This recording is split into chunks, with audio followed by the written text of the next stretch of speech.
Morning students, Raman physics classes के YouTube channel में आप सभी बच्चों का मोस्ट वेलकम है। आइए आज हम लोग एक बहुत ही इम्पॉर्टेंट क्वेश्चन को डिस्कस करेंगे जो बोर्ड एग्जाम में हमेशा 5 मार्क्स के रूप में पूछा जाता है। और जी हाँ, उसका नाम है व्हीटस्टोन ब्रिज। Wheatstone bridge. बच्चों, मैं आपको बता दूं कि इसका सॉल्यूशन परीक्षा में कहां से लेकर कहां तक लिखना है, ये सारी चीज़ों को मैं नोट्स में लिख के आपको दे चुका हूँ। आपसे मेरा उम्मीद है कि आप उसे नोट्स में जरूर लिखे होंगे। आज मैं केवल इस व्हीटस्टोन ब्रिज को समझाता हूँ। आज की क्लास में बोर्ड से आपको लिखना नहीं, केवल समझना है, क्योंकि नोट्स आपके पास पहले से ऑलरेडी उपलब्ध हो चुका है। जी हाँ बच्चों, व्हीटस्टोन ब्रिज क्या होता है, इसका उपयोग कहाँ करते हैं, इन सारी चीज़ों को हम लोग डिस्कस करेंगे। तो मैं बता दूं आपको कि व्हीटस्टोन ब्रिज 4 रेसिस्टर 1 2 3 4 रेसिस्टर का एक स्पेशल सजावट होता है, जिसमें 1 2 3 रेसिस्टर का रेसिस्टेंस कितना होगा ये पहले से मालूम रहता है।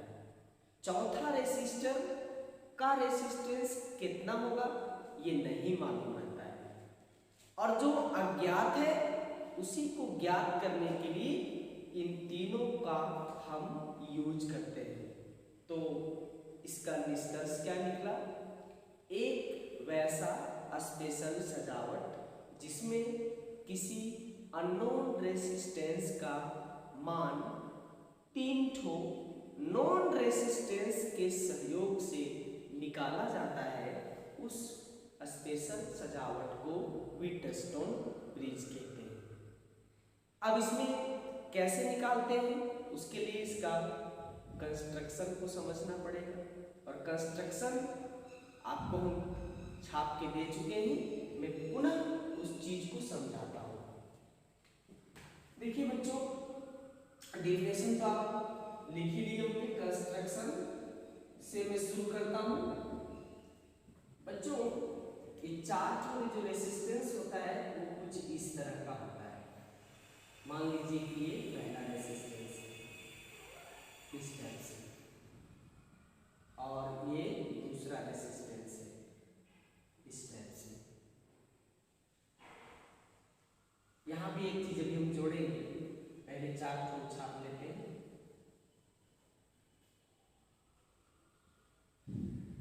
ये तीसरा रेसिस्टेंस है, ये चौथा रेसिस्टेंस है। अभी इसको मैं थोड़ा देर के लिए मिटा देता हूँ। ये 4 रेसिस्टेंस है बच्चों। एक का नाम P है, दूसरा का नाम Q है, तीसरा का नाम R है, और चौथा का नाम S है। S बच्चों, इसमें P का मान पहले से मालूम रहता है, Q का मान पहले से मालूम रहता है, R का मान मालूम रहता है, लेकिन इसका मान चेंज भी हो सकता है। जैसे 40 ओम है और आपको जरूरत है 30 ओम का, तो 30 ओम यूज कीजिए, 10 काट के हटा दीजिए। इसलिए इसको हम लोग वेरिएबल रेसिस्टेंस कहते हैं, और उसके लिए ये एरो मार के दिखाते हैं। ये एरो का मकसद हो गया कि इसका मान घटाया और बढ़ाया जा सकता है। अब कब घटाएंगे कब बढ़ाएंगे वो सारी चीज को समझाते हैं। ये पूरा सिस्टम को बच्चों एक बैटरी से जोड़ देते हैं। उसके पहले यहाँ पर स्विच लगा देते हैं, प्लग कह सकते हैं, कुंजी कह सकते हैं इसको। इसके आगे एक बैटरी लगाते हैं। इस टाइप का एक बैटरी जोड़ती है जो हमेशा करंट को सप्लाई करेगा। तो इस तरह का एक बैटरी जोड़ दी है बच्चों। भी इसका पोटेंशियल डिफरेंस है। अगर इसके बीच में डॉट दे दिए मतलब स्विच ऑन हो गया और करंट जाने लगेगा। अभी यहाँ डॉट बीच में नहीं है, इसका मतलब स्विच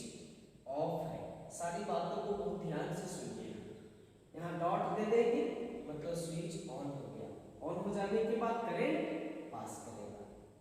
जब तक अभी डॉट नहीं दिए तब तक स्विच ऑफ है, इसका मतलब करंट पास नहीं कर रहा है।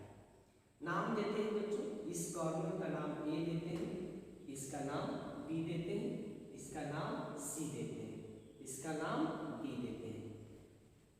अब कहता है बच्चों कि जब इसमें करंट पास करेगा तो हम कैसे जानेंगे कि इसमें करंट पास कर रहा है? तो करंट पास किया या नहीं किया उसको जानने के लिए सी और डी के बीच में एक डिवाइस जोड़ते हैं जिसको गैल्वेनोमीटर कहते हैं। गैल्वेनोमीटर कहते हैं। इसका काम जान लीजिए बच्चों।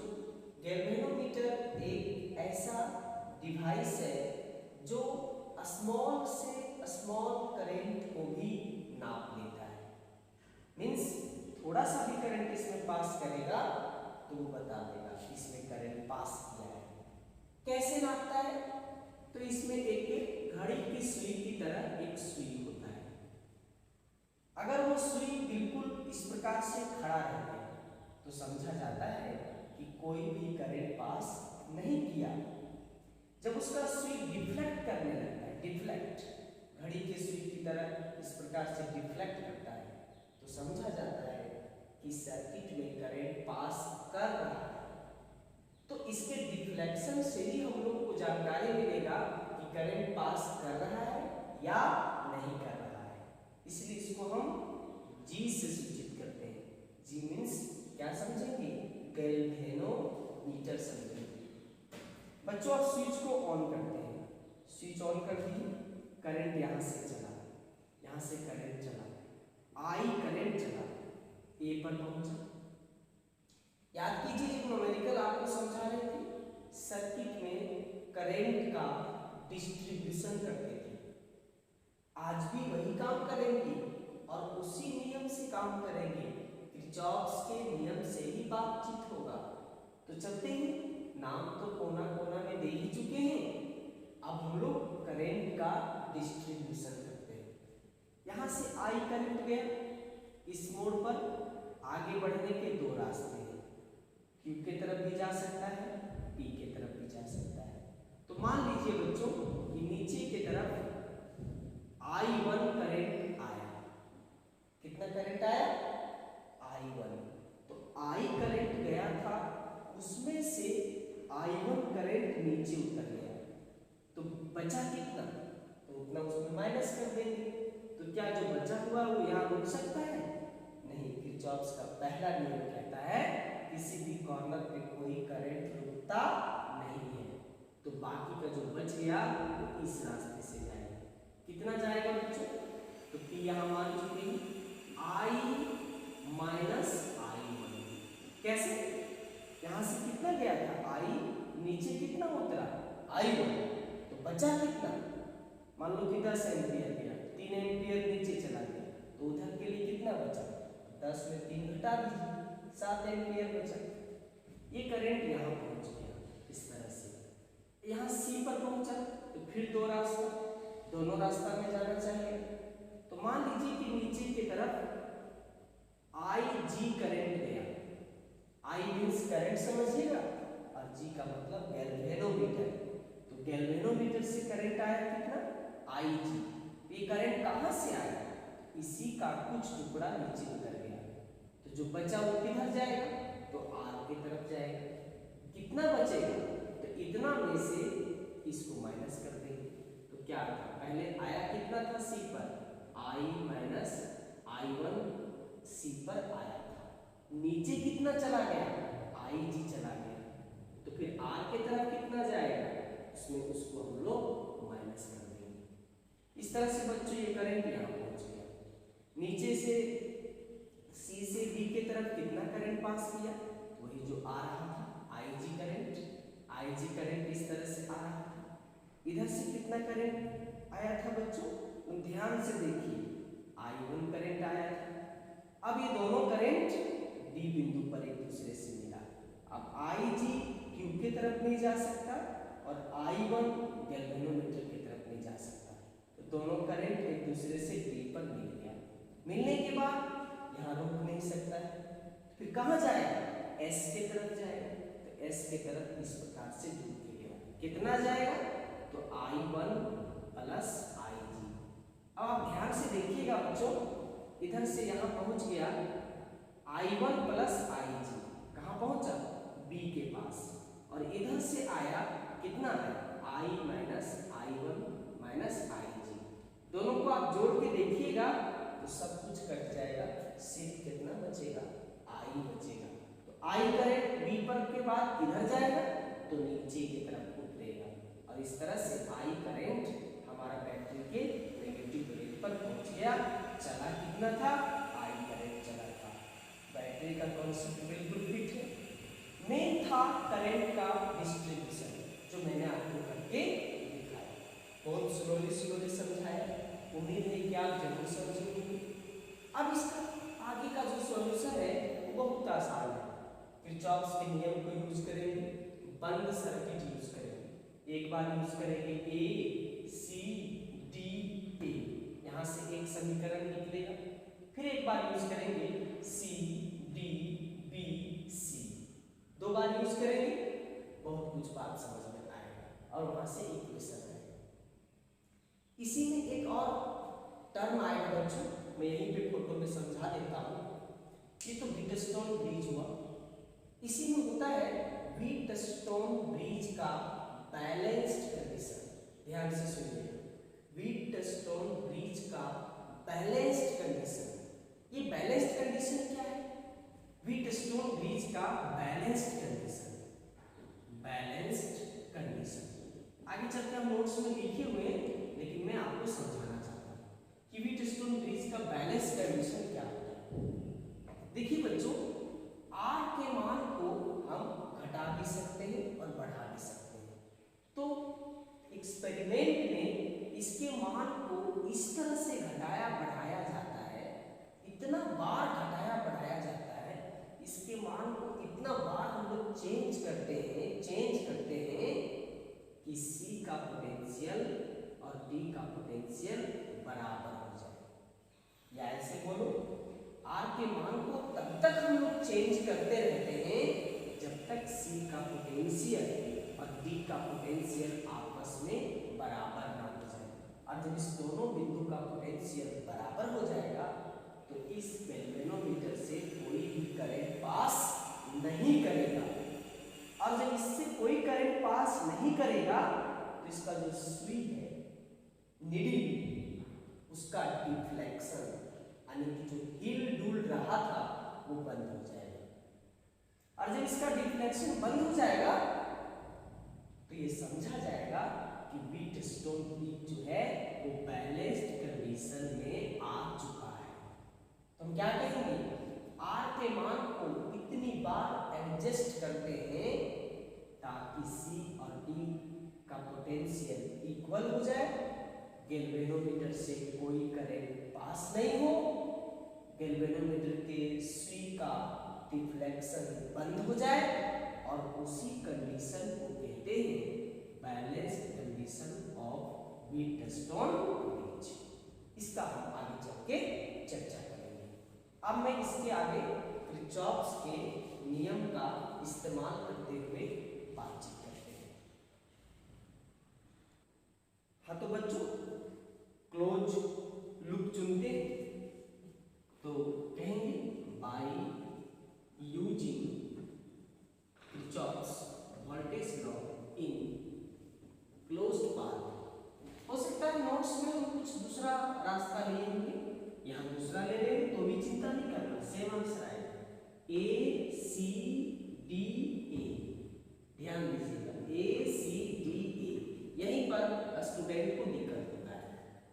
बच्चों को A से C के पास जाना है, C से D के पास जाना है और D से A के पास जाना है, और करंट इसमें पहले से जा चुका है। साइन कन्वेंशन यूज करेंगे। जब हम A से C के तरफ जाएंगे तो करंट भी A से C के तरफ जा रहा है, तो मेरा डायरेक्शन और करंट का डायरेक्शन क्या हुआ, सेम। सेम में क्या होता है, माइनस होता है बच्चों। तो करंट भी दिया है और रेजिस्टेंस भी दिया है, गुना कर देंगे तो minus I minus I1 into P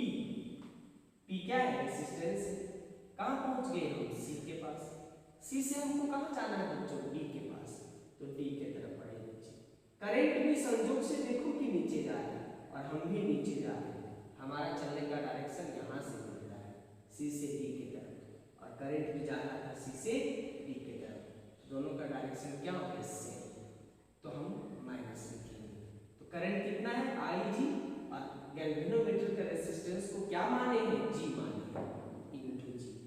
कहाँ पहुंच गए बच्चों, डी के पास। यहाँ देखिए डी से कहाँ जाना है, ए के पास, तो चलिए ए की तरफ चलते हैं। लेकिन संयोग देखो कि करंट आ रहा था ए से डी के तरफ और हम जा रहे हैं बी से ए की तरफ, तो अपोजिट हो गया।